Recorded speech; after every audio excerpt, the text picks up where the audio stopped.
episode 2 of Knit About It. I'm Cassie. And I'm Drew. Whichever direction you're going to end up, because last time I used my iPad and the camera was at the end and I'm like over here and then over there. And now I'm on my laptop. And so housekeeping notes, laptop, center camera, got it now. We're learning, people. It's okay. Just bear with us. This is going to be a learning process, and also just a heads up, we're not here to be fancy. We're not here to do a bunch of editing. This is one quick, not long, 30 to 45 minutes max is our goal.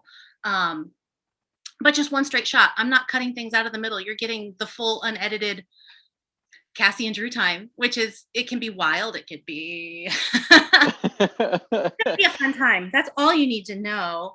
Another thing is the first episode, I didn't link any shops because I had completely done it, and then YouTube decided to be a jerk and wiped everything out, and I wasn't doing it again. So from here out, now that I know what I'm doing, I will link anybody that we talk about at length. I'm not going to, oh my gosh, Drew mentioned his headphones today. I'm not going to mention those. I'm not going to go linking headphones or anything.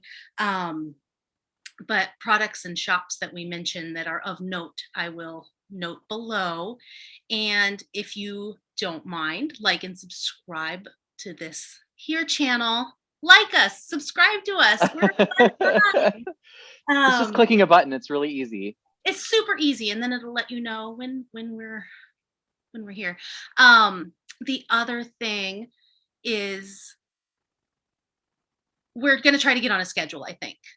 I think every 2 weeks is going to work out really well for us, and I think I'm going to post these on Thursdays or Fridays. That way you've got something, into your week, a little I like to think of Thursday as the gateway to the weekend. So it's not quite Friday. Friday's pretty much like woohoo Friday, but Thursday you're like almost there. So I like Thursdays and Fridays, and that way you can watch it, at the end of your week, or you have something to keep you company through the weekend while you're doing some knitting. But with mentioning products and shops and whatever, this is not that whole channel. We're not the yarn QVC. We're not the, hey, look what I got. Hey, look, you can get this here.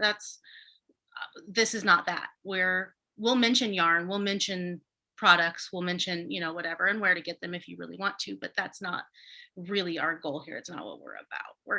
We're here to knit about it, be emotional knitters. It's okay. And we will be covering today some of the questions that we've gotten from our so excited. Just to, give a better introduction of who's Cassie, who's Drew, what are we about, and then some questions that you all asked that you'd like answered that I think we've got a pretty good answer to. So exciting. Yeah, I'm super excited. We got really good questions. I didn't repost them because I wanted it to be a surprise. And one of these questions I haven't even told Drew about. It's going to be a surprise for him. And I love surprises. I love question like Q&A, my favorite thing. So keep the questions coming. We will answer questions, as many as you guys want to supply. We will answer. So absolutely. And like I said, I didn't even tell Drew about it. He's going to get put on the spot. I know about it, so I have a prepared answer. I really want to know what you have to say about it, because I'm interested, and I have an tiny inkling that I know what you're going to say. You never know, though. I might surprise you. I'm like that sometimes. You might surprise me. Another thing, a big question I got many times, and it's more of a Cassie directed question. So I think I might just film an episode by myself all about this. And it's the truths of designing. People want the dirt, the lowdown. People want me to spill the tea. Maybe I could just like be there. Oh yeah, and you could talk, and I'll just like I'll be here like drinking my tea while you spill the tea. Mm-hmm. Well, you've been there for all of it, so 90% of it. So you know all the truths and the dirty dirt. There's a lot. Oh my gosh, that's like for another day. Yeah, that's what they call a 2-beer story, right? Like, yeah, it's gonna take a whole episode on that one just alone, I think. But I think they're so curious about it. Yeah.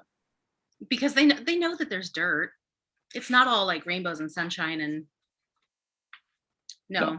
no, there's crap with it. So let's get on to our first question.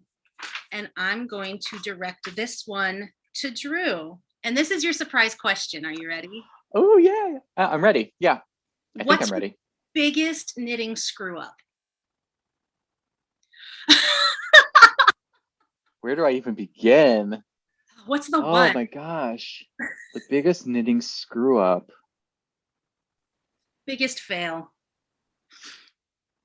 Can you have a prepared answer? So maybe you can go and I'll noodle on my answer. I'm running through the long list of many mistakes I've made. All the failures, trying to determine which one's the worst.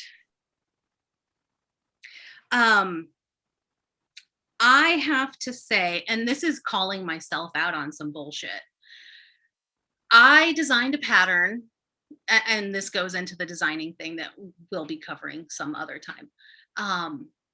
I let someone else choose the yarn for something that I had a very particular thing in mind for. And the yarn pattern combo, complete failure. And I feel bad. I totally feel bad. This is like, I'm dropping the tea on myself. I don't think that yarn was the right choice for that. Actually, there's 2 of them, and same thing. And I will call it out, the Bethel shawl. It is a lacy, very simple triangle shawl, but it's got like a lace panel and then fringe, and it was meant to be like a hipster boho vibe, but the yarn was so lightweight and fluffy that it didn't have any drape to it. It didn't have any hang. It didn't open the lace, and the fringe didn't hang appropriately, and it just kind of, the fringe gets wadded up and that loses its whole thing. That is like one of my biggest knitting screw ups. Is actually not speaking up for myself and saying, no, this yarn does not work for this. This is not what I want to use. But the yarn company was pushing that yarn. There's a little bit of a slight tea spill. I'm having such a hard time thinking of like a fail, because I mean, I think like everything's in my mind. Experience. Say it again. Everything's a learning experience. You learn something from it. Fail. Yeah. And I mean, I think like for me, how failure manifests is it manifests in the way that, so I like love to cast things on. I mean, I think anybody who knows me knows that I'm just like dive right on into like all kinds of stuff all the time. I'm like a little bit better about it, but like not even really that much better about it these days. So that's, for me, that's like the fail, is like sometimes the patterns just don't take hold, and then they languish, and then they languish, and then they languish. And then that's why like there are cabinets and cabinets of unfinished projects, and this is not even all of them.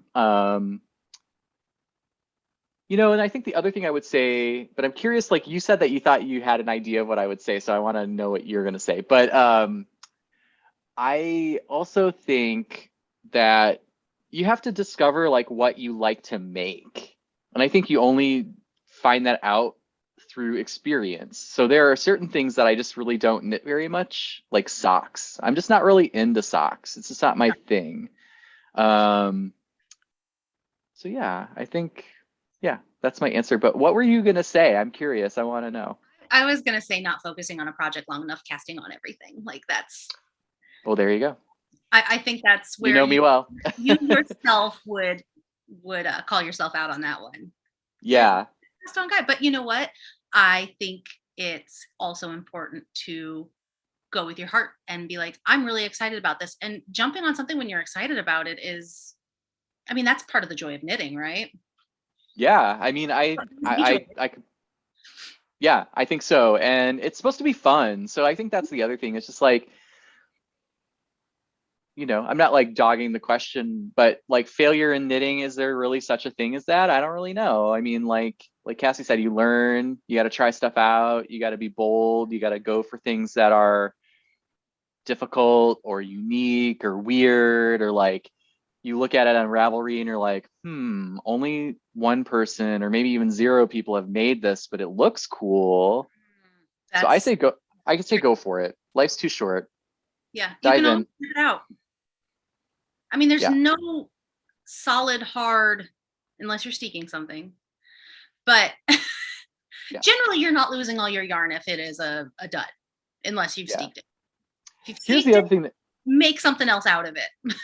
Here's the other thing that happens to me sometimes, and this might like be along the same lines, which is sometimes I'll be really excited about something and then I'll buy the yarn, and then like a week later I'm like, ooh, I don't know if this is like a really good idea. Like one example, I won't name the pattern, but there was this really bulky cardigan and I was like, oh, that looks so cool. And it was made, I think it was made out of that crazy sexy wool, that like really heavy, like super, super heavy. So the yarn came and I was like, oh, I don't really like the yarn. And then I also was like, oh, the pattern's gonna be too hot. Like, so Oh, I anyway, could that's have just told you like right from one. the beginning you would never knit and wear anything that bulky. You're too Yeah, warm. I don't know what I was thinking. So if anybody wants some crazy sexy wool, message me Hit because 'em up. I've got Whichever some way for he you. So Yeah, I've gotten bitten by that too. Like I have almost a sweater quantity, but not a sweater quantity, but maybe like a very large shawl quantity of Brooklyn Tweed Dapple in the natural color. It's too white. Like it's just very solid white. And so it's just like glaring, and it sits in my yarn cabinet and it's like glaring at me like, what are you gonna do? I'm like, oh, I wonder if I could ice dye that. you might be able to. You never know. It's got cotton in it. Like we might try it. Um, let's go on to the next question then. Okay, let's do it. Now that we know you like to cast things on, but I mean, who doesn't? The best part of knitting anything is like it has to, like getting your pattern printed and everything gathered and casting it on. Woo, new project. Like my favorite thing in the whole wide world, I call them shawl nuggets. That first little shawl nugget. That woohoos me greatly. I have like 15 shawl nuggets on the needles that are all designs that are like, I don't know what this is supposed to be. I just need to pull them all out. The nugget stage is my favorite. Let's see what the next question is. How do you keep or reignite your knitting mojo? And I've got some notes about this. I'll go first while you think about it. Okay. I've kind of just sprung this on you not that long ago. And based on the person that asked this question, I might get a little specific speaking to that person. I know you, and I know what your problem is. You've got problems. Uh-oh. I love her dearly, and she knows it. But I happen to know enough about her that I know a little bit of what her struggle might be. And so I have some good suggestions to offer, and they might, help somebody else that might be in the same situation. So this person is multi-craftual. Craftual? She's a bi-crafty, crazy. We're quilting, we're sewing, we're knitting, we're making crazy things with our kid. Like she's got this son who is super into crafts too, and so they're always doing something crafty. So I wrote down very long answer, and so it's bullet points, notes. My first note, because you think of things and you're like, oh, and as soon as I get on camera, I'm like, blank. It's gone. It is what it is. So my first answer is switch it up. Maybe you're not excited about your current project. Maybe it's just not woohooing you anymore. And if that's the case, let it rest. Maybe you'll come back to it and fall in love with it again. And maybe you won't and you'll pull it out. But if you're not excited about it, you fly. If you're not excited about it, find something you are excited about. That's, step one. Find something that excites you.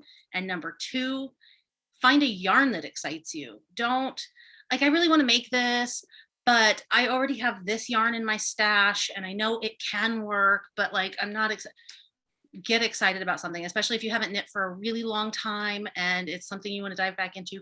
Pick the pattern you want, go buy the yarn you want. Don't get worried about everything that you've got languishing in your stash or whatever, because you've already spent money on it or whatever. That money's gone. You've already spent it. Don't dwell on that. And if you need to get rid of yarn to clear your space, reset your aura vibe, juju in your house, I highly suggest it. I destashed so much and got rid of so much yarn that I don't keep a huge stash anymore. I've got one large cabinet and that's it. And I used to have a lot of yarn. Trust me, I used to have a lot of yarn. But I donated a bunch to Knit the Rainbow, so that the kids there can knit hats for the LGBTQ plus youth in New York. And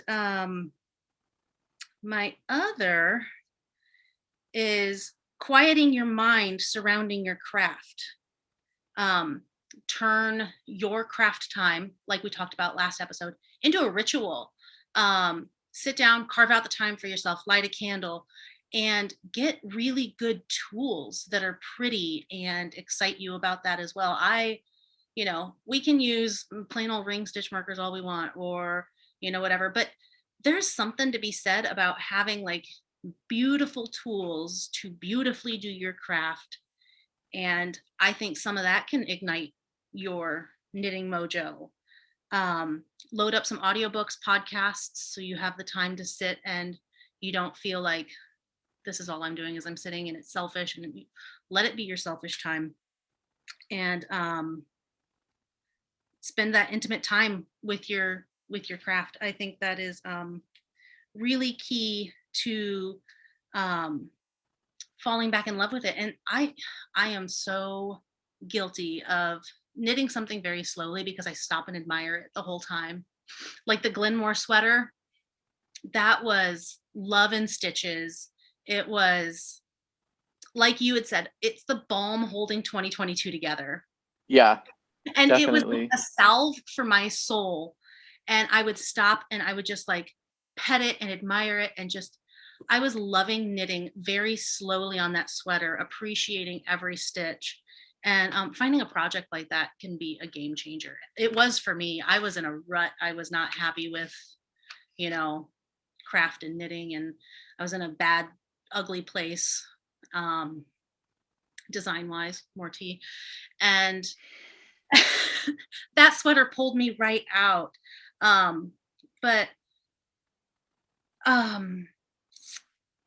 Yeah, that was, I think I covered all of my notes about how to help reignite your knitting mojo. What do you have, Drew? I know we've both been there trying to. Oh, yeah. During my knitting career, there's definitely been periods of time where I've gone a month, 2 months without knitting. And in fact, I don't think I've lost my knitting mojo right now, but I am kind of in a period where I haven't knit in probably 2 weeks because I'm doing a bunch of ice dyeing. And so I think my first piece of advice is you don't have to force it. It's totally okay to just take some time away. And just because you're taking time away from it doesn't mean that you have abandoned it or you need to feel bad about it or, there's something wrong. Just give it time. You'll come back to it. And I think the other thing that I would suggest is think about something that you really I have two more suggestions actually. Think about something that you want to make that you could finish quickly. I think that that's sometimes for me, I tend to gravitate towards really large projects. And so sometimes it can be hard, I don't know, not demoralizing, but it's hard when you don't finish something. There's a real, at least for me, there's a joy in oh my gosh, it's done, And so if you've got several sweaters going, it can feel like, oh my gosh, this is never going to end, even if it was something that you really like, and that can kind of like get you down a little bit. And then the final thing I would say is, which is like along the lines a little bit of the question, you only have to knit what you want to knit with the yarn that you want to knit. And what I mean by that is like, you don't have to keep up with the Joneses. Like if you don't want to knit the latest, greatest pattern from the big designer because everybody else is knitting it, don't do it. Or if you want to, do it. You know, like there's so much pressure either way, right? Like some people will tell you, oh, I can't believe you're knitting so-and-so's pattern. There's 6,000 people knitting it. Like, gosh, that's real original. And then there also is pressure to knit those things because everybody's knitting them. So I think like find your own groove. Like if you just want to knit nothing but all garter stitch all the time and that makes you super happy, do it. And then the same thing goes for like the kind of yarn or the color. Like I think for a lot of years I was like, oh, I need to diversify what kinds of colors I have in my stash, you know, on my big wall, which hopefully one day you guys will get to see. Some of you have seen like photos of it, but I think, you know, a couple years ago, I'm just like, no, I like to knit with green and teal and autumn colors. And like, that's my jam. Like, that's what I like. And so I don't feel a bit bad about buying that, you know, buying more navy yarn or buying more green yarn, because I just know that that's what I like. So I think just find your own way and take it easy on yourself. Like, it's okay. It's okay, like, to just do something else for a little bit. You'll come back to it. I agree with all of that. That's great advice. And, you know, I get stuck in the color thing too. Like, I am very prone to, I'm looking at my yarn cabinet, green, gray, rust. That's green, gray, rust, like natural neutral colors as well, like linen-y kind of colors. But because you kind of think to yourself, like, how many green sweaters do I need? How many green thises do I need? I need all of them. And green, there's a million greens. Blue leaning green, scummy green. Like sign me up for all of the scummy green and like forest greens. I'm here. I'm going to have 15 green sweaters by the end of next year. Guarantee it. You know, one other piece of advice I would give too, and again, this kind of goes back to something I said a moment ago, but one thing that I did during the pandemic that I've kind of been thinking about doing again at some point is trying out different yarns, because I think sometimes that's something that can have you lose your mojo too. So like the example I used, and it's happened to me before outside of that example, like I buy yarn and I think I'm going to like it, and I buy a whole bunch of it for a big project, and then I get like a little bit of a way into the project and I'm like, I don't really like knitting with this yarn, and then I get all like depressed and I'm like, oh, and I feel gross because I'm like, oh, I just spent all this money on this. So during the pandemic, I was buying just like single skeins of different kinds of worsted weight yarns that I wanted to try, and I just knit swatches.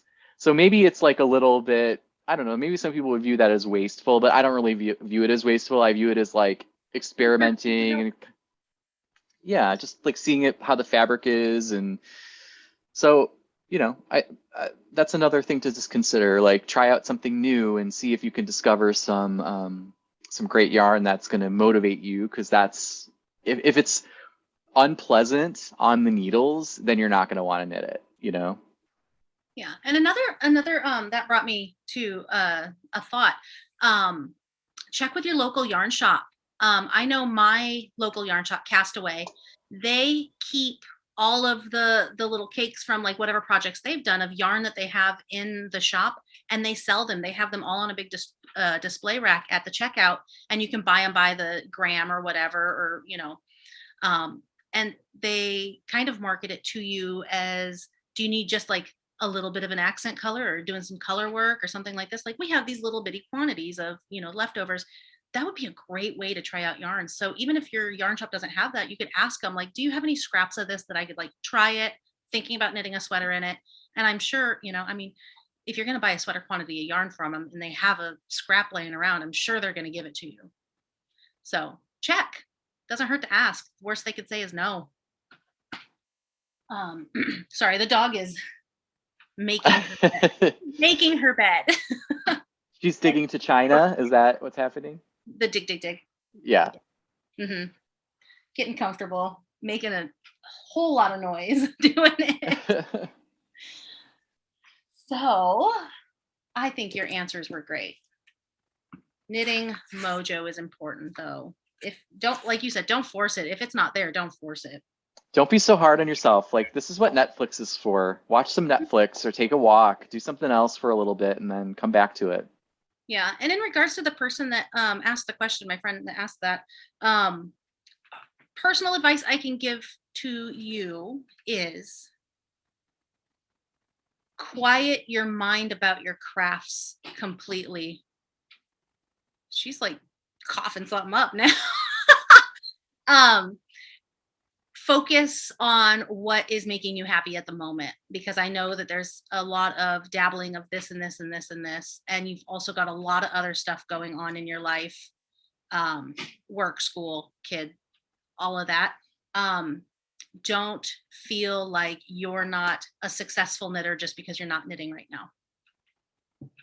It doesn't, you don't have to make it happen. Nope. Oh my goodness. Can you hear that? I can't hear it, so.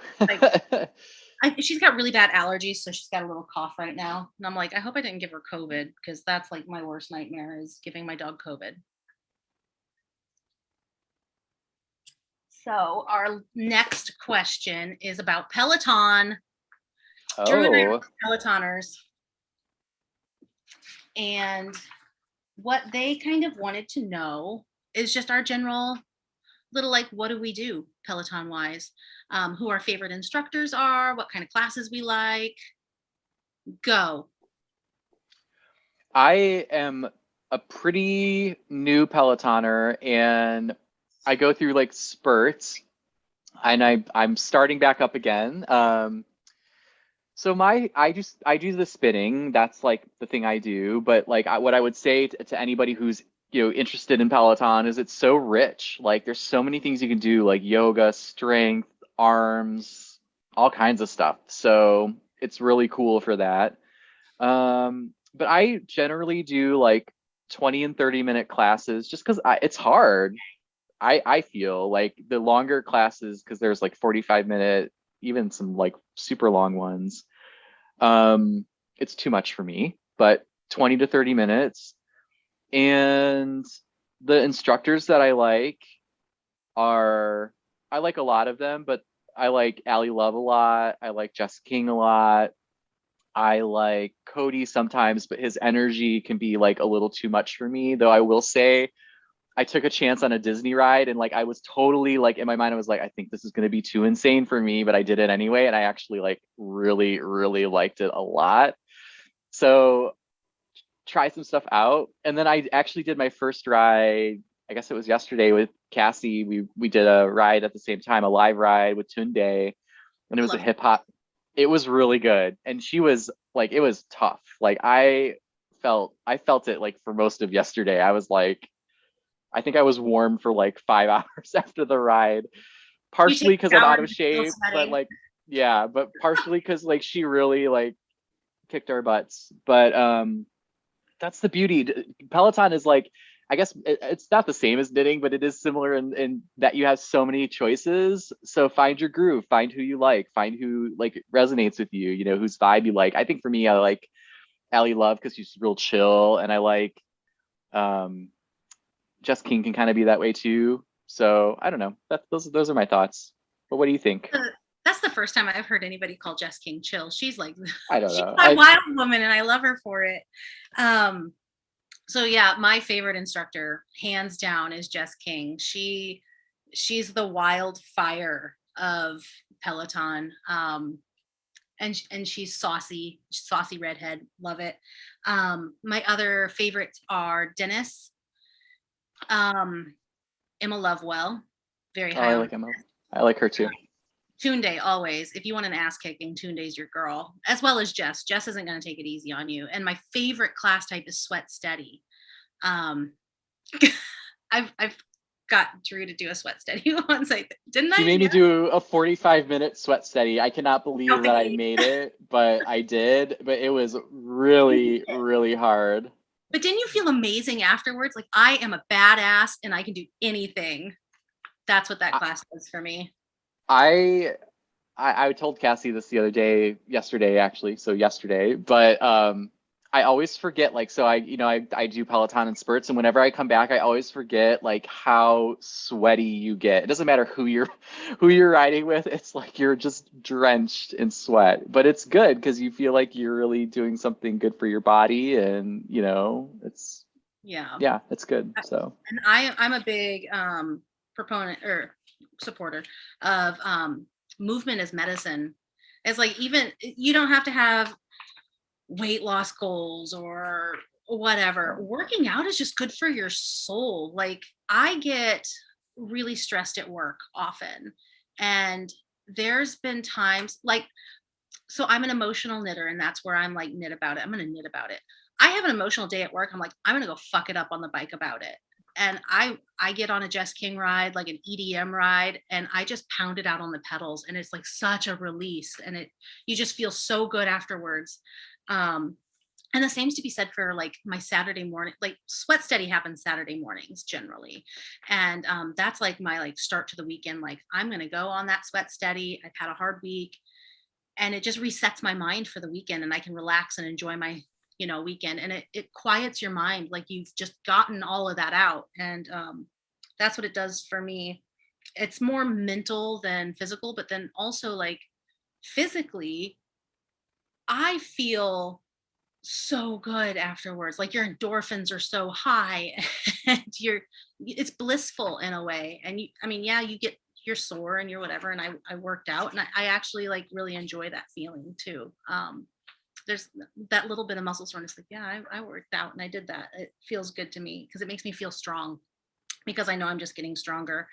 But now that I've had COVID, what a nightmare trying to get back onto the bike. It's my lung capacity is screwed. But I felt really good on that ride yesterday with Tune Day. And I'm like, okay, I'm finally getting back in the groove, and I feel like I've gotten that back. My other favorite thing about Peloton is the instructors are so motivating. And it's more like, not just like work out of like you're stronger than whatever. It's more like life advice in little snippets, and equating it to working through hard stuff, and then they give you that whole reflection of how this operates in your real life, not just to working out. And Emma Lovewell has a quote that I really resonate with, that says, work out because you love your body, not because you hate it. And I think those are really good words to share. I love it. Those are my thoughts on Peloton. I absolutely love it, and I highly suggest it if you have the ability to do so. And if you are a Pelotoner, hit us up. I'm Cassie_Nova on Peloton, and follow me. We can ride together. And I'm Drew in real life, just like I am on other social media channels. So, and I agree. I love it, and I'm getting back into the groove with it this coming week, and really over the month of July. And so I've got a couple penciled in, and that would be, I guess, like, I don't want to get like too much into exercise advice, but I totally agree with what Cassie said. Like, for me, it's all mental. Like, the physical is like the secondary thing. The first thing is like being able to just like get the stress out of my body. And I always tell myself, like, even when I'm having a shitty day and I know that like my performance is not going to be good and I feel like a sack of potatoes, it's always better than zero, right? So even if you get on the bike and you just sit there the whole time and just like slowly pedal your feet and you're not even like tuned in, it's better than nothing, right? So, and that's half the battle. And I love that the instructors like tell you that too. Like, they remind you, like, you know what, this might not be your day. You're not going to get a PR today. You're not going to whatever, but like you made a consistent effort to show up, and that's half the battle, whether you do anything or not. And regardless of getting a good workout out of it, you're going to get a good mental, woo from the woo-woos from the instructors. Definitely. Yeah, I totally agree. I love it. So, yeah, hit us up on Peloton. Follow us. We're around. You'll find me on the Sweat Steadies. You will not find me at a 45-minute one. Maybe she'll rope me into a 20-minute or 30-minute one day. But there's 60s too. I mean, if you really want to get a little wild, or a 90-minute power zone ride. No. Not today. Maybe tomorrow, but not today. Not for me for a while. I haven't done those in a long time. So what are you knitting on right now? I know you said you haven't been working on knitting for the last 2 weeks. Nothing? Same old? No. I mean, I'll show again just for reminders, or for if people are just tuning in for this second episode is their first episode. The thing that I have on my needles that's active is the Dustland sweater.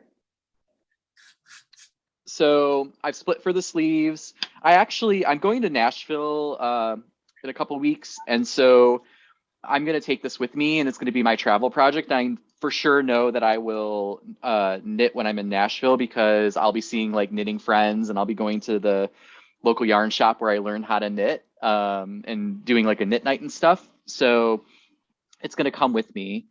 So yeah, that's what I'm working on right now. But Cassie, what's on your needles? What are you working on? Well, I'm still working on Easy V, and I'm stalled out right now because I need to wind another skein of yarn. I thought I was going to make it with 4 skeins of the main color, which I mean would be amazing, but I'm not. But since last I finished that sleeve, oh, look at my big hole that needs to be. Oh, that looks so good. But that's my little sleeve, and I made some modifications. I didn't do the extra knit rows at the end to bind off with just a knit bind off, because the neckline has a little roll area to it, and I think I didn't even read the pattern enough to find out if the bottom hem had that. But I just bound off in the knit one purl one ribbing, and that's what I did for the sleeve too, because I like the clean. I find it to be a clean look. Some people don't like that, but I really like it on twisted ribbing. Oh, a helpful hint while we're on this subject: binding off in 1 by 1 on twisted ribbing. Make sure you're still twisting your knit stitches before you pass it over. Twist those stitches still, because you're twisting the stitch below, and then you'll get like a weird. And I think that's why people don't like the 1 by 1 bind offs, but it looks really, really clean like that. But otherwise, we're still going.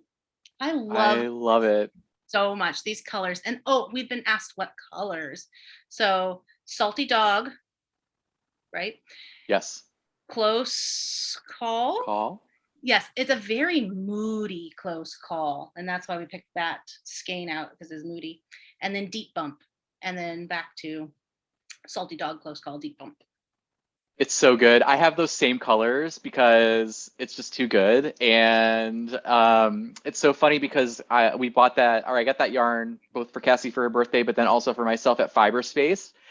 And the yarnistas, as they call them at Fiberspace, they said that when they saw that close call, they're like, some of these skeins looked like they were burned because they're so dark. And I'm like, totally here for it. Really, like really beautiful. Call met Rusted Rainbow. Yeah. They had a little dark close call baby. Yeah. Beautiful. That is the most beautiful batch I've ever seen of that. The other thing is I was getting ready to cast on the citrine sweater, and I have the yarn all out and ready. And then I found another sweater in the meantime that I wanted to knit, which is the Boulevardier, some cocktail name from Thea Colman, starts with a B. It's very textured, all over, pullover. Super cool one. Very cute. I think I'm going to knit that. And it just happens to be that I got new yarn in the mail. And I think I'm going to maybe shift gears that way as opposed to the citrine. I don't think my hands are in a position right now because my hands have been like really jiggy again. I don't know that I'm really ready for all of that twisted ribbing knit flat. I think I need a little hand break for that. But it reminded me while I was like digging through some things that I have a sweater project that I haven't finished, and I put it down to cast on EZV. Like, so that's how short my memory is. But I am halfway through Gloam. So I have the back of Gloam, and I have like this much of a little rumply front panel. But I think I'm going to finish that before I cast something else on. So that's a good idea. Those are my knitting goals this week, but I'm going to show you the yarn that I got for the from Thea Colman. I'll see if I could find the name of it while you're doing show and tell. So I bought Forge in Red Feather from Hudson and West, and I am smitten with this yarn. Like I feel like I felt it before at a yarn shop. And I was like, yes, I like that. That is very my vibe. I like the more rustic looking, solid, or very lightly kettly dyed looking yarns. I don't like a lot of variation. But Hudson and West was doing fundraising for abortion funds, and 20% of all of the sales went to that. So I was like, I'm going to get myself a whole little sweater quantity. So I did. And I have enough to make that Thea Colman sweater. It calls for a DK, but somebody just knit it in a heavy worsted and got gauge. And while I don't want a bulletproof sweater, I think this is a lighter gauge than the Gilead that they did it in. But I have a funny for you. So I opened this package, and I love Hudson and West, first of all. Like, okay, we're not the yarn salespeople, like go buy this yarn or whatever. But I got to tell you this. They have 100% recyclable packaging. It came in paper. It was wrapped in paper. I love that. I stop wrapping yarn in plastic. But I opened, it was in 2 little parcels inside the package, and I only opened one of them just to be like, ooh, yarn, rip in. And then the other one I left still wrapped up. And my husband comes into the living room last night, and it's on the floor in front of the TV. And he goes, babe, that's a really big sandwich. Because it looks like Jimmy John's. A really large sandwich. That's so funny. Find yourself a supportive yarn husband or spouse. Oh my God. Wife or whoever. And then I have one other thing to share while Drew is dinking around over there doing his thing. I finally got my next thing out of the ice dye bath, and it's this tiny little project tote. And I was trying to recreate kind of the colors. I was trying to do a little bit more with my Porter bin. And I have just realized in this experiment, I mean, look how tiny this little bag is. It's going to be like a small shawl or some hats or something. That the green is aggressive, like very aggressive. But I got like, it's exactly what I expected it to look like. So that's at least some kind of science that I've figured out. But there's a part of it that reminds me of like the caldera areas at Yellowstone, the like crazy yellow, the geothermal pools. Yes. Right? Yes. Yeah. Yeah. I was not able to find that Thea Cole. I may not be published yet. That's my theory. ULEVIE. I'm just going to keep spelling. I don't know. I have it up on my phone. While she's doing that, let me show some of my ice dye, because I've been on a tear, y'all, big time. And I'm wearing an ice dye shirt today. Exciting. Beautiful. I've been into rainbows. So I'll just whip through them really quick because I've got a lot. But I did this really experimental one out of like black, gray, and this color called Hot Hibiscus. And it turned out kind of weird, but also pretty cool. Maybe a little bit more white space than I would prefer personally, but like it. Did a tank top out of purples and blues and grays. Too big for me, so might sell this one if people are interested. And then I've been doing a ton of rainbows. I'm like obsessed with rainbows. So I did a couple sweatshirts. Here's one I did. I love that one. I think This that one's one one, of my favorites. yeah, I really like it a lot. And then I did, here's another, this is like basically the same method, but I just started with a different color. More I of like your traditional order of this rainbow. one. I love this one because I feel like it's a lot more like blendy. I don't know. I think it's so cool. It's got a really good full saturation to it. Yeah. And then two other rainbow items. I did a tank. This one I was really crazy about because I did like little I don't know, patches of color, and I kind of did it like I experimented a little bit with this one, and I was really happy with the result. I did kind of like rather than blobs or stripes, I did little tiny patches like all the way around, and it created a really cool effect. And I thought I was going to get a lot of brown, but the colors were actually pretty good. And then the very last one is just another t-shirt. So they're so good. You've been on a tear. Been busy. I'm like done with the tear now, I feel, because I'm gonna go broke. I'm gonna become like ice dye poor, if that's a thing. And yeah, I'm excited. I'm gonna probably start. I'm not gonna do sweatshirts for a while, I think, because it's July. So I'm gonna be doing like more t-shirts and tanks over the summer, and then we'll see how things go. I did an Instagram live yesterday and I put my Easy V sweater on and it was like 90 degrees. And we don't have air conditioning here in Northern California. We're not supposed to be that hot, but hot damn, it's been crazy. Okay, so I found that sweater. Boulevardier? I don't know. I don't know. I don't know if you can even see this. Yeah, we could see. Okay, it's a textural. I freaking love texture. It totally speaks to me, but I think I'm gonna do the sleeves plain. I worry about like sleeve bulk. See how it goes. Yeah. And there's actually, you know how I'm experimenting with my whole new calculation for sweateries. There's actually like I think a note in there like don't do more. Like watch me. Don't tell me what I can and cannot do because I'm going to do it. Yeah. Well, you can always take it out if you don't like it. You know what I mean? It's not the end of the world. Absolutely. I mean, that's the beauty of knitting. Definitely. But I love a drop shoulder. It's just like a comfy sweatshirty. I mean, it's just like Glenmore. It's cozy sweatshirty. Yeah. Lovely in every way.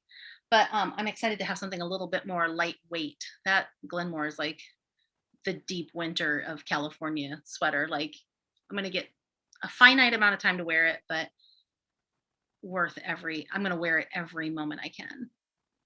Totally. Yeah. Super comfy, super fun to wear.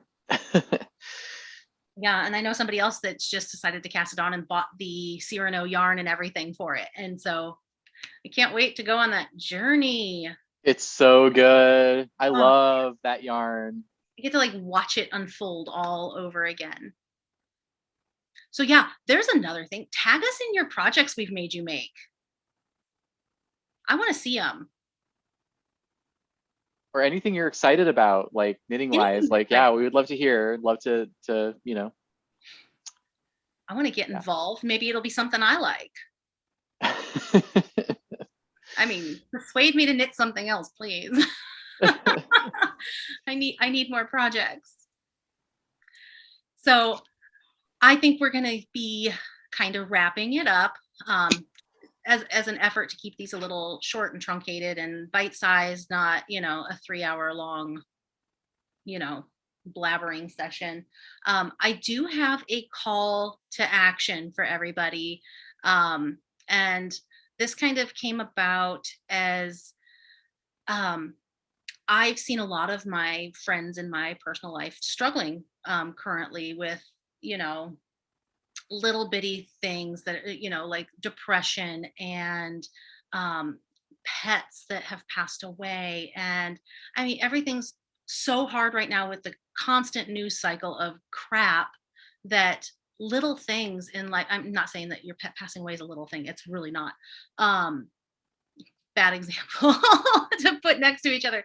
But little bitty things can derail us so far now, just with um all the other bad news. You pile some more bad news on it, and it's really easy to get in a funk. And check in on your friends, make sure that they're good. And so my call to service is, first off, check in on your friends, make sure, if you haven't talked to them in a little while, touch base. A lot of people have fallen off recently, that people you used to speak with like more frequently and on the regular, it seems less frequent, at least in my life. I don't know, is that true for you too, Drew? Absolutely. I mean, I feel very strongly about this, and I think, I mean, I'm gonna get like a little sassy for a second, Hmm. but Do it. I'm here for it. listen, here's what I think.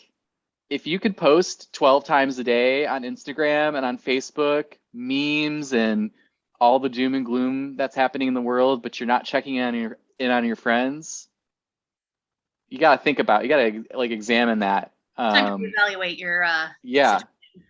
And honestly, like, not to get too personal, but like I have felt that way myself. Like there have been people who have fallen off the radar in my life, and I don't know about you, Cassie, but like I am the person who checks in. I am that person Try to for be that lots of person. people. Like that's who I am. And the people who are helpers and the people who are the people who check in, they need people to reciprocate that to them. So just make a goal. Like think about it this way, like dedicate some time each morning to like sending a text to somebody. It's not that hard. It takes 5 minutes, and it would really, I think, brighten a lot of people's day. So sorry, took your No.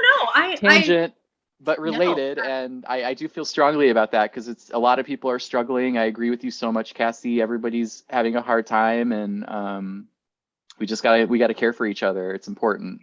Yeah, mindful check-ins are really important. So the second part of this is, my love language is, first off, I mean, my love language is little meticulous crafty projects like my ratatouille the other day.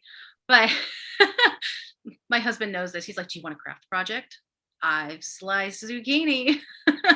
um, but the other second part of this is, my love language is little tiny mail treasures. Um, there's nothing more exciting than getting a surprise in the mailbox, no matter how small and minute and whatever. It could be a card. Send your friend something. Every once in a while, like I'm out shopping and it's completely unrelated to anything that I'm doing, but I see something at the store and I'm like, Drew would love that. And I snatch it up.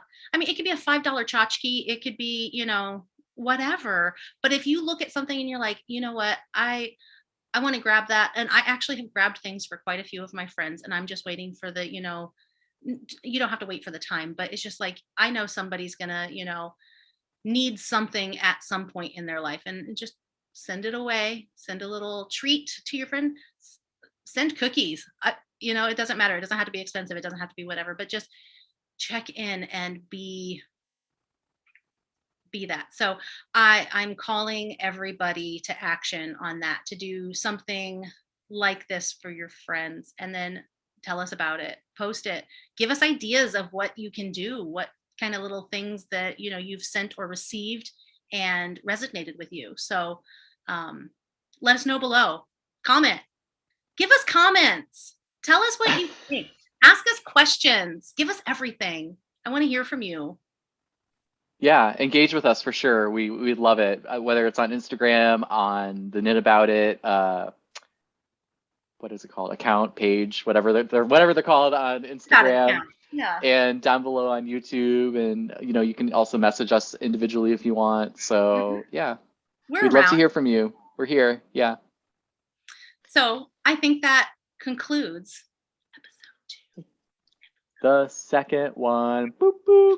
So I think we're going to get on a schedule of biweekly and try to keep up with that. And like I said in the beginning, this isn't the fancy schmancy produced, edited, on a schedule. It could be here and there and everywhere. But We did pretty well today. We kept it in the rails.